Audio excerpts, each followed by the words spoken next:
अनंत कोटि श्री साईनाथ महाराज की जय।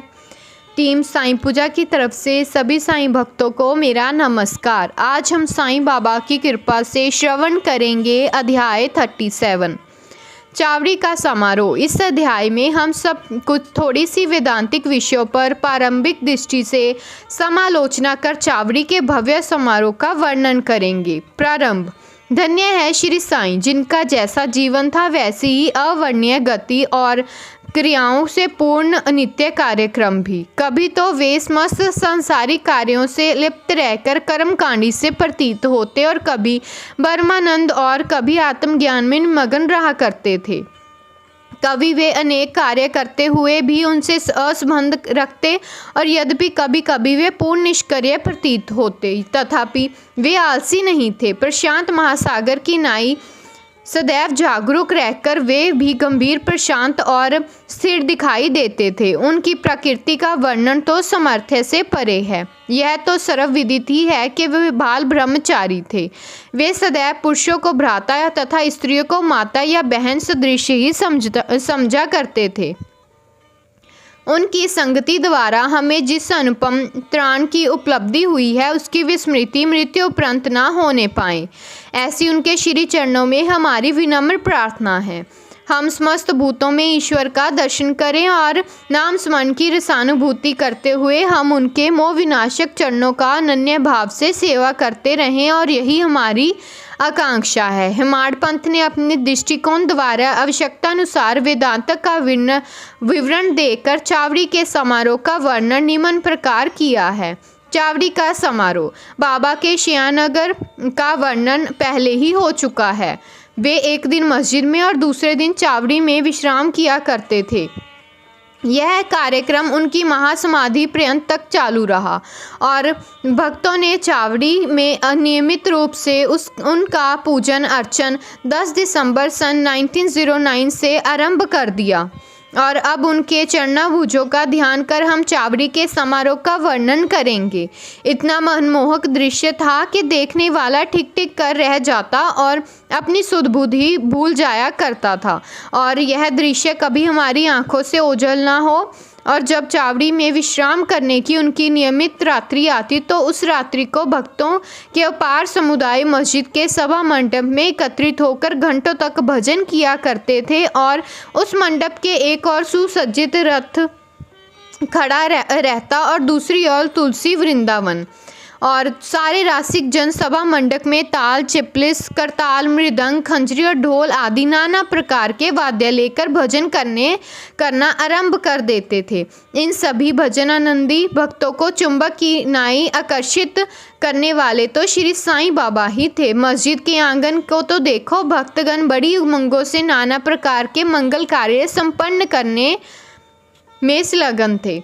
कोई तोरण बांधकर दीपक जला रहे थे तो कोई पालकी और रथ का श्रृंगार कर निशान आदि हाथों में लगाए हुए थे।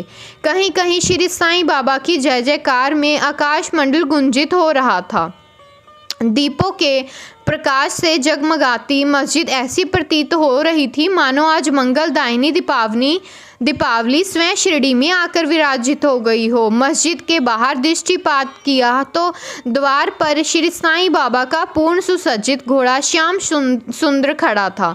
श्री साईं बाबा अपनी गादी पर शांत मुद्रा में विराजित थे और इसी बीच भक्त मंडली सहित तात्या पाटिल ने आकर उन्हें तैयार होने की सूचना देते हुए उठने में सहायता की।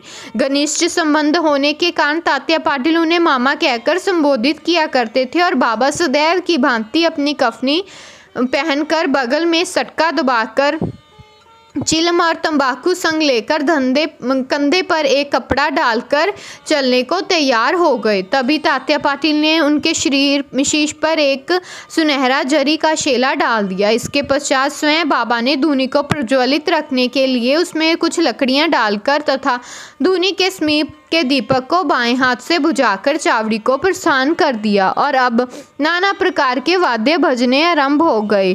उनसे भांति भांति के स्वर निकलने लगे और सामने रंग बिरंगी आतिशबाजी चलने लगी।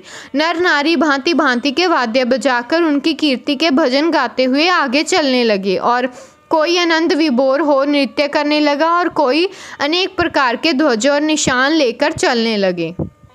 जैसे ही बाबा ने मस्जिद की सीढ़ी पर अपने चरण रखे, वैसे ही भालदार ने ललकार कर उनके प्रस्थान की सूचना दी।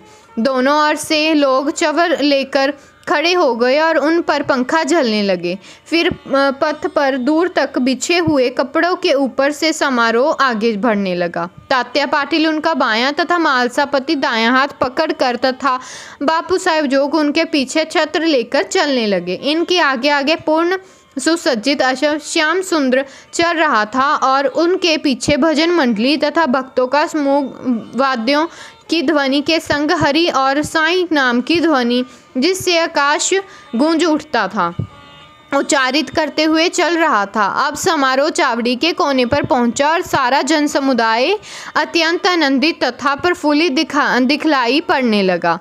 जब कोने पर पहुंचकर चावड़ी के सामने खड़े हो गए, उस समय उनके मुखमंडल की दिव्य प्रभा बड़ी अनोखी प्रतीत होने लगी और ऐसा प्रतीत होने लगा मानो अरुणोदय के समय बाल रवि क्षितिज पर उदित हो रहा है। उत्तराभिमुख होकर वे एक ऐसी मुद्रा में खड़े हो गए जैसे कोई किसी के आगमन की प्रतीक्षा कर रहा हो।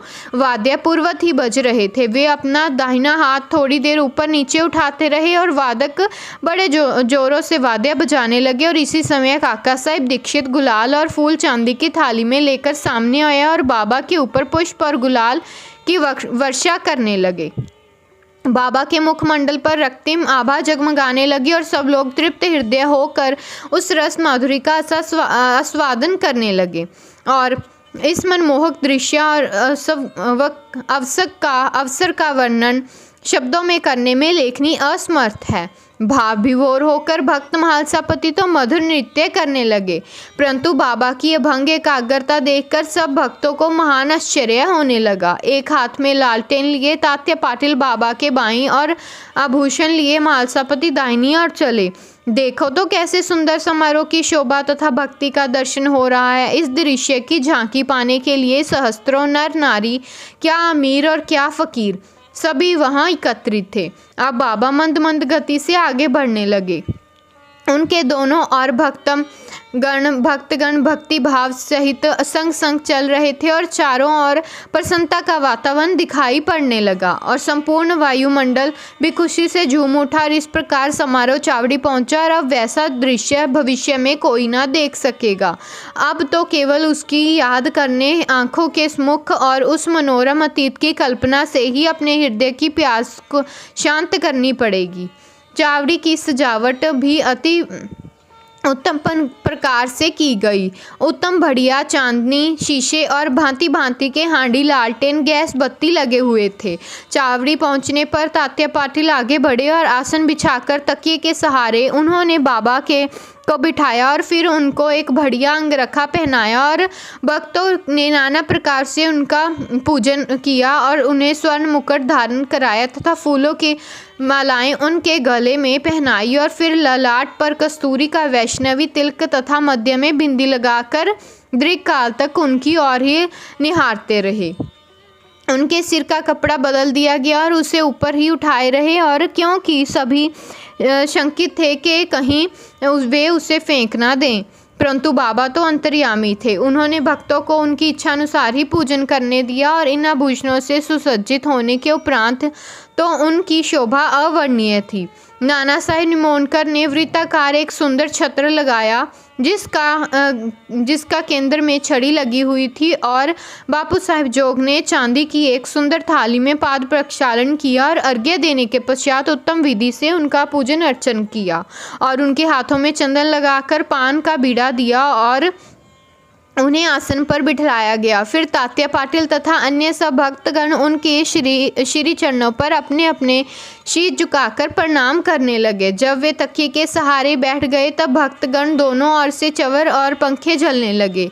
श्यामा ने चिलम तैयार कर तात्या पाटिल को दी और उन्होंने एक फूंक लगाकर चिलम प्रज्वलित की और उसे बाबा को पीने को दिया।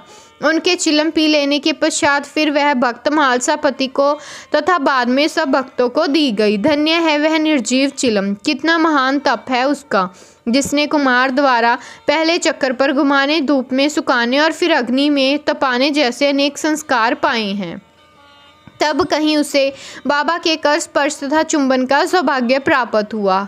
जब यह सब कार्य समाप्त हो गया तब भक्तगण बाबा को फूल मालाओं से लाद कर और सुगंधित फूलों के गुलदस्ते उन्हें भेंट कर किए। और बाबा तो वैराग्य के पूर्ण अवतार थे, वे उन हीरे जवाहरात व फूलों के हारों तथा इस प्रकार की सद्धज में कब अभिरुचि लेने वाले थे, परंतु भक्तों के सच्चे प्रेमवश ही उनकी इच्छानुसार पूजन करने दिया और उन्होंने कोई आपत्ति न की। अंत में मांगलिक स्वर में वाद्य बजने लगे और बापू साहिब जोग ने बाबा की यथाविधि आरती की और आरती समाप्त होने पर भक्तों ने बाबा को प्रणाम कर उनकी आज्ञा लेकर सब एक एक करके अपने घर लौटने लगे। और तब तात्या पाटिल ने उन्हें चिलम पिलाकर गुलाब जल इत्र इत्यादि लगाया और वे विदा लेते समय एक गुलाब का पुष्प दिया। तभी बाबा प्रेम पूर्वक कहने लगे कि तात्या, मेरी देखभाल भली भांति करना, तुम्हें घर जाना है तो जाओ, परंतु रात्रि में कभी कभी आकर मुझे देख भी जाना। तब इस स्वीकारात्मक उत्तर देकर तात्या पाटिल चावड़ी से अपने घर चले गए। फिर बाबा ने बहुत सी चादरें बिछाकर स्वयं अपना बिस्तर लगाकर विश्राम किया। अब हम भी विश्राम करें और इस अध्याय को समाप्त करते हुए हम पाठकों से प्रार्थना करते हैं कि वे प्रतिदिन शयन के पूर्व श्री साईं बाबा और चावड़ी समारोह का ध्यान अवश्य कर लिया करें। ओम श्री सद्गुरु साईनाथम अर्पणवस्तु शुभम भवतु। टीम साईं पूजा की तरफ से अध्याय 37 संपूर्ण हुआ। वापिस हम कल मिलेंगे एक नए अध्याय के साथ। ओम साईं राम, जय साईं राम। अनंत कोटि ब्रह्मांडायक राजाधिराज योगिराज परब्रह्म श्री सच्चिदानंद सद्गुरु श्री साईनाथ महाराज की जय। ओम साईं राम, जय साईं राम।